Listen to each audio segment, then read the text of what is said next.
la frontera. Una cosa es la autoridad y otra cosa es la delincuencia.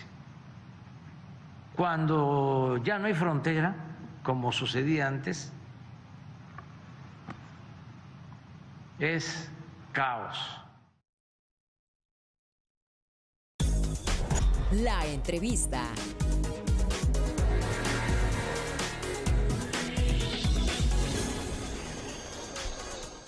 Como ya le adelantábamos, vamos a platicar con el maestro Manuel Espino, precisamente político y escritor, sobre esto que dijo, para ver exactamente qué dijo y qué no dijo, porque la conversación se ha ampliado muchísimo. Bienvenido, Manuel, muchas gracias por el tiempo.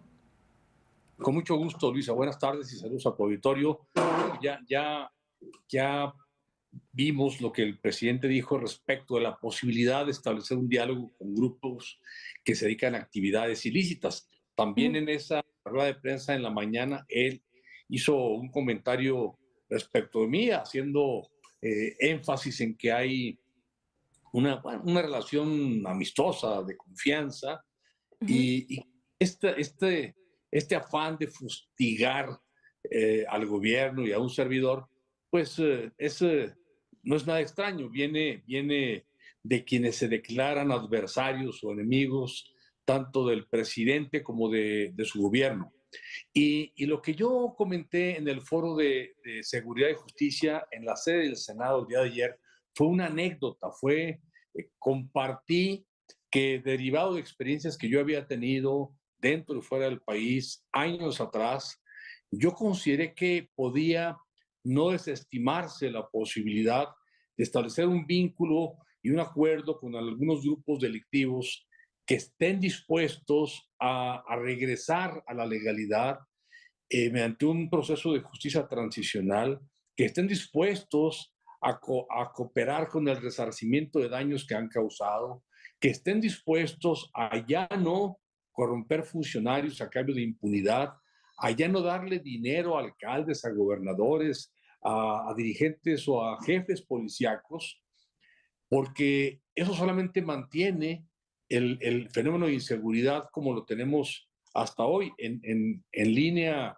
ascendente, y que en lugar de que ese dinero de origen ilícito lo dediquen a enriquecer funcionarios, lo pudieran dedicar con autorización del Estado mexicano, como ya lo dije, al resarcimiento de daños, incluso a abrir empresas lícitas para generar empleo legal para sus familiares, para sus colaboradores, un proceso pues de reinserción social.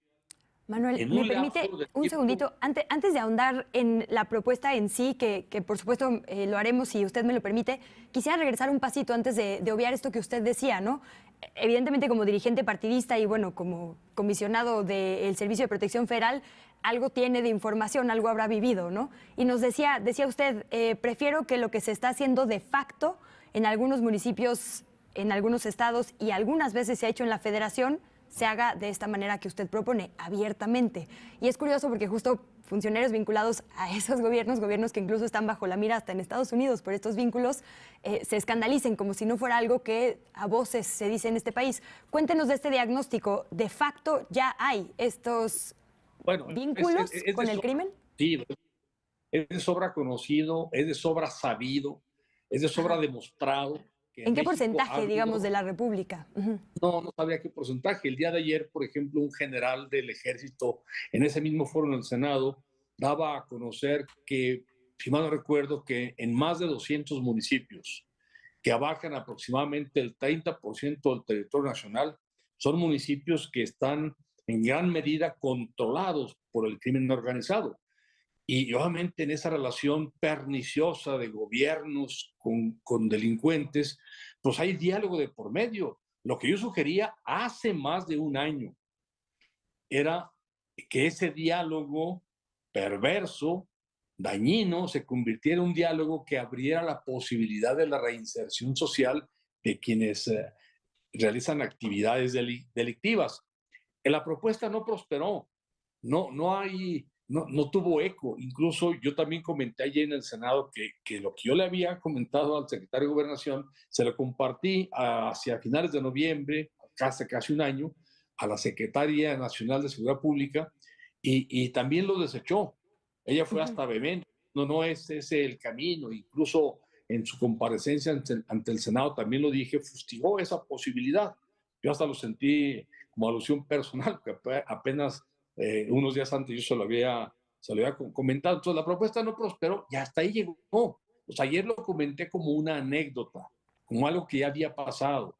Y dije, y puse énfasis en que la sugerencia la deslicé, habida cuenta de lo que yo había experimentado personalmente en otros casos, en otros países. Entonces, la propuesta no tuvo ningún eco. No, pero derivado de lo que dije, ya hubo voces ahí mentirosas, hay que decirlo, y calumniadoras que de inmediato dijeron, no, pues Manuel Espino es el interlocutor del gobierno con el crimen organizado. Falso totalmente. Ni estoy en el gobierno, no estoy participando ya en el gobierno desde hace un año, y ni hago labores de interlocución con grupos delincuenciales. Hablé, insisto, de una propuesta, una sugerencia, de una posibilidad que no tuvo éxito, porque la solución del problema de violencia no solamente el gobierno, también tiene que participar la sociedad.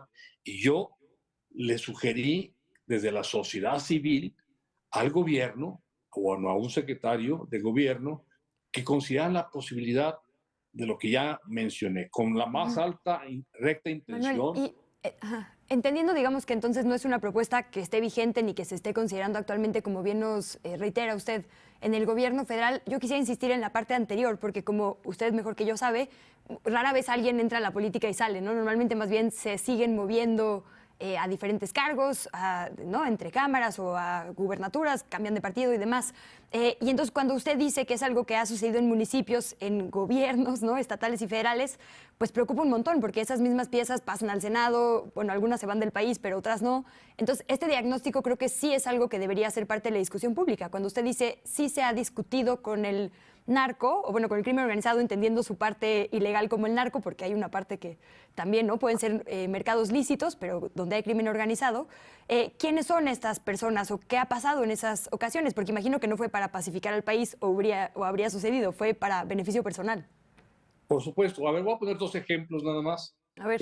Recientemente terminó su gestión como gobernador, alguien que había sido diputado, que había sido senador de la República y que su último o su más reciente cargo público fue gobernador del estado de Tamaulipas y que hoy está prófugo de la justicia y acusado de vínculos con el crimen organizado. En Tamaulipas es conocido que no solamente estaba vinculado, sino que era cabeza de un cártel. Entonces, ahí había diálogo, había una simbiosis perniciosa entre gobierno y Estado. Y ese es un ejemplo. Hay otro ejemplo.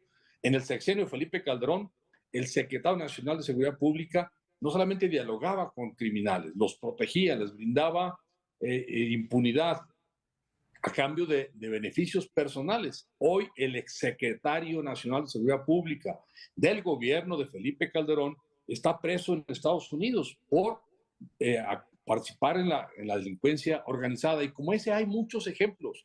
Entonces, no es un secreto. Lo que yo sugería era considerar la posibilidad de que gente que quiera reivindicarse, reinsertarse en actividades ilícitas, se les abra esa posibilidad. Es todo. Déjeme cerrar con una pregunta, si me lo permite, Manuel Espino. Usted, como excomisionado del Servicio de Protección Federal, tiene información que imagino no nos puede compartir toda, pero quizá alguna sí. Decía el presidente en la mañana, una cosa es la autoridad y otra la delincuencia, pero si el propio diagnóstico que se presentó ayer es que en 1 de cada 3 municipios es lo mismo, pues está de acuerdo con el presidente. ¿Y por qué nunca, sabiendo casos como el de Genaro García Luna, se dice en voz alta que sí es un tema que tenemos que transparentar y es la única manera de actuar verdaderamente, teniendo el diagnóstico? No es mi caso.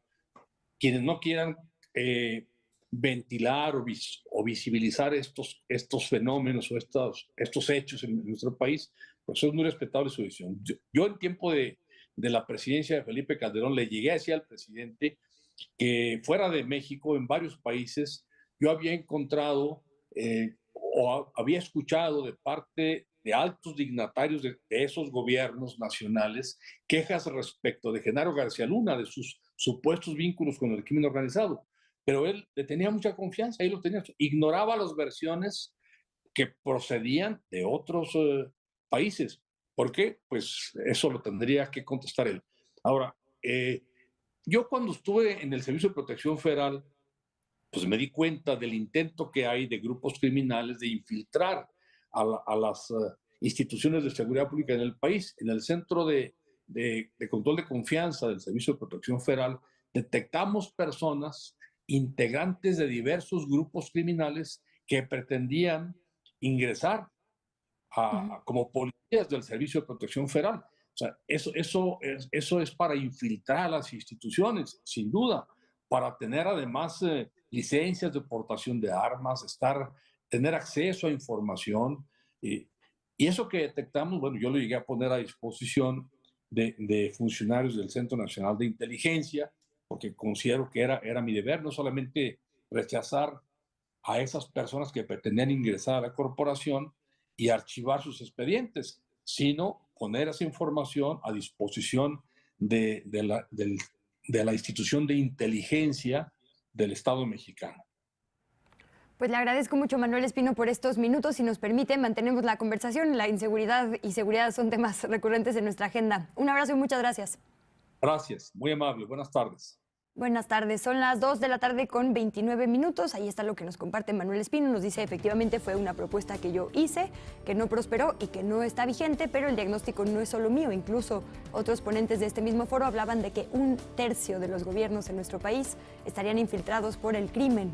Y es algo que se niega en todas las esferas de las autoridades. Entonces, bueno, ya veremos cómo avanza esta conversación. Por lo pronto, a unos minutos de pausa, le seguimos leyendo acá en nuestro chat. Muchas gracias por todos sus comentarios. Volvemos. La Octava Noticias con